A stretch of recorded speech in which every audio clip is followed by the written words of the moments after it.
Please tell us for our audience, who is Marianne Williamson? I don't know how to answer that in a couple of short sentences, although I certainly realize that when someone is choosing a president, we're choosing the person, not just their policy positions.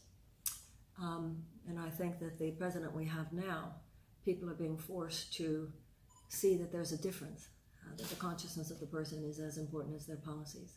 I was born in 1952 in Houston, Texas. My father was an immigration lawyer, and my brother is an immigration lawyer.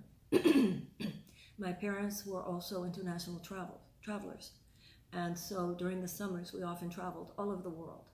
And the fact that I traveled so many places made me a different person than I think I might otherwise have been, because I had such a visceral experience as a child that people are the same everywhere.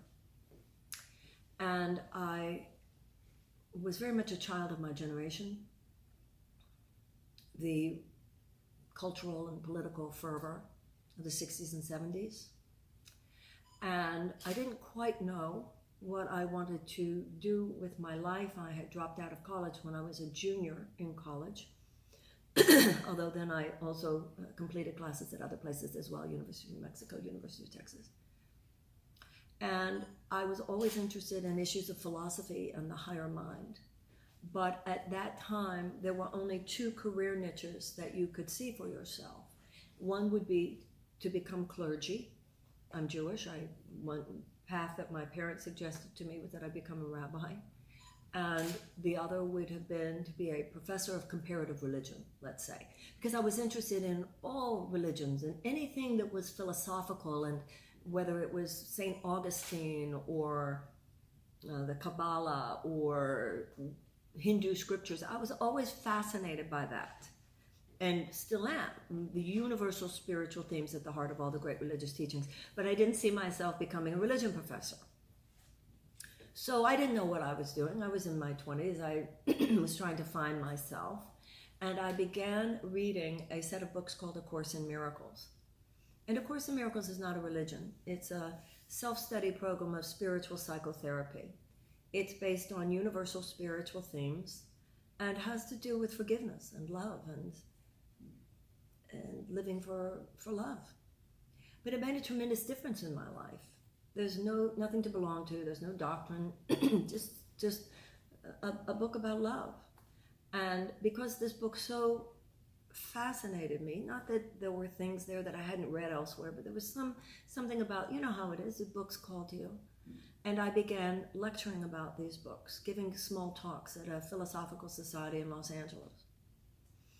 And at the time when I started lecturing in Los Angeles, not long after that, the AIDS crisis burst full-blown onto the scene. And so in a very real way, gay men in Los Angeles at that time gave me my career, because they began flocking to my talks. Because it was a deadly disease. If you contracted the virus, it was almost a certain death sentence. And during that time, there was so much suffering in all of the places that were hit by this. And then my first book came out. And when my book came out in 1992, my first book, it was called A Return to Love, Reflections on the Principles of A Course in Miracles. Oprah Winfrey read it. And Oprah Winfrey had me on her program. She didn't have a book club yet, but she said all these wonderful things about the book. And that catapulted my career to national, international prominence in a way it would not have. And then the rest has been not only my work with people with AIDS and other life-challenging illnesses. I've done nonprofit work. I co-founded an organization called the Peace Alliance. I worked on the board of an organization called Results to end hunger and poverty. I founded these organizations, not organizations, but these conferences I've hosted called Sister Giant, to help women get more involved politically with political activism and running for office.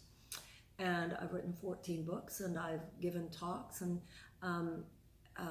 I almost feel like I've majored in philosophy but minored in political activism. I've always been a political activist and very involved in nonprofit work. I've written 2 books about politics, one called Healing the Soul of America and one called The Politics of Love. And I ran for Congress once, and I lost. That was in a congressional seat in Los Angeles. That was in 2014. And I thought when I didn't win that race, I thought that whatever the itch was that I'd had for running for office, I thought I'd scratched it and life goes on. But I think that the election of Donald Trump has changed everybody. Nobody looks at their life. No conscious, aware person looks at their life now the same way. I mean, everybody has an element of how can I serve, how can I help, that we didn't have before. And running for office, running for the presidency, obviously is not something you do impulsively. It took me a year and a half to process this, as I'm sure it did everybody who's running. It's not an easy thing to do. You do it from a very serious place within yourself. And I feel that it is time for a fundamental break because a lot of the problems that exist today were not created by Donald Trump. These problems actually created Donald Trump. I feel very strongly about that, and I feel that the job before us is bigger than just defeating Donald Trump. And I feel that the traditional, conventional political establishment that brought us to this place is not going to break that pattern. And that's why I'm running. I feel that my own skill set, my own expertise, my own knowledge makes me the woman for the job.